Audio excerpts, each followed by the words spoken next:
How to know if your message was seen on Instagram? Hello everyone, welcome back to our channel. So let's dive right in without wasting any time. Also make sure to watch this video till the end.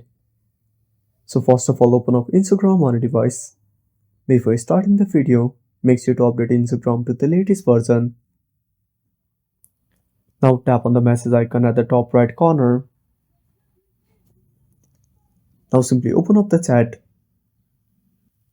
Now if your message was seen by the other person, then under your message, it will be written as seen. Now to get this notification, simply tap on the profile. Now tap on privacy and safety. Now make sure to enable read receipts.